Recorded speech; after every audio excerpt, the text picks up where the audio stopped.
Riley Gaines speaks at Trump rally about sharing locker room with transgender athlete. Exposed and exploited. Gaines said she was forced to look at a male's exposed body in her locker room.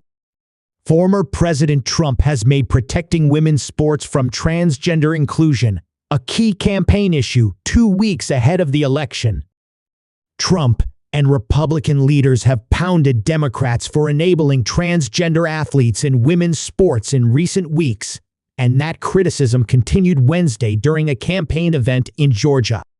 Former NCAA swimmer and OutKick contributor Riley Gaines emerged on stage at the Turning Point Action Conference to precede Trump and gave a harrowing recollection of her experience being forced to share a locker room with a transgender competitor during her collegiate career.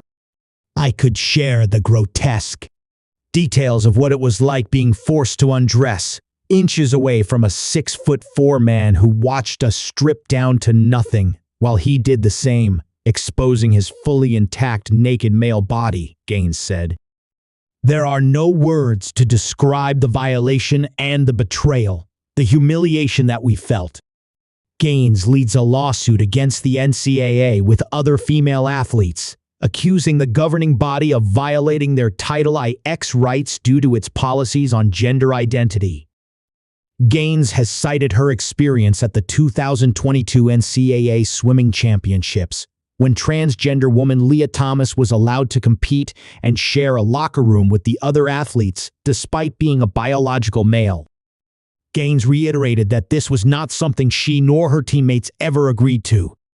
"Nobody asked for our consent. We did not give our consent to be exposed and exploited to a naked man. This used to rightfully be labeled as sexual harassment," Gaines said. The lawsuit, filed in U. District Court in Atlanta, details the shock Gaines and other swimmers felt when they learned they would have to share a locker room with Thomas at the championships in Atlanta.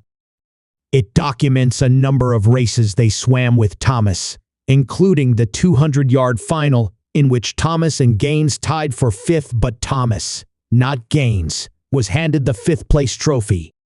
For Gaines, the experience has played into her decision to support Trump and Republican policies that restrict and aim to prevent transgender inclusion in women's sports. Trump and wife Melania, who has admitted to disagreeing with Republicans on issues of LGBT rights, each announced that they are opposed to letting biological males compete in girls' and women's sports. Trump has gone so far as to advocate for a ban in a recent town hall event on Fox News. "We're not going to let it happen," Trump said of the issue. "We stop it. We stop it. We absolutely stop it. We can't have it. You just ban it. The president bans it. You don't let it happen. It's not a big deal." Multiple states filed lawsuits and enacted their own laws to address this issue after the Biden-Harris administration issued a sweeping rule that clarified that Title IX's ban on sex discrimination in schools covers discrimination based on gender identity, sexual orientation, and pregnancy or related conditions in April.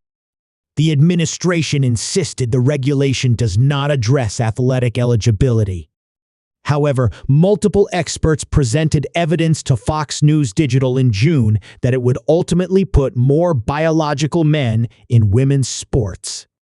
The Supreme Court then voted 5-4 in August to reject an emergency request by the Biden administration to enforce portions of that new rule after more than 24 Republican attorneys general sued to block the Title IX changes in their own states. Idaho Gov. Brad Little even issued an executive order later that month to enforce the Defending Women's Sports Act, which would require schools and colleges to prohibit transgender athletes in women's sports. In an exclusive interview with Fox News Digital, Little acknowledged concern that his order could result in public schools in his state losing federal funding if Kamala Harris becomes the 47th president.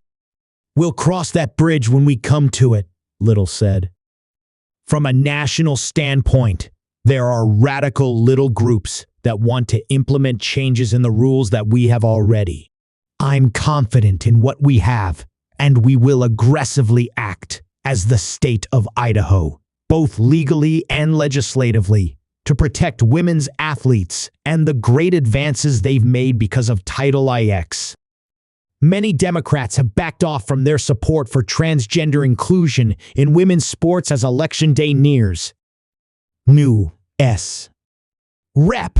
Colin Allred, who is challenging Ted Cruz for a U.S. Senate seat in Texas, has aired TV ads and statements claiming he doesn't want boys and girls sports, despite a history of co-sponsoring legislation that would allow that to happen.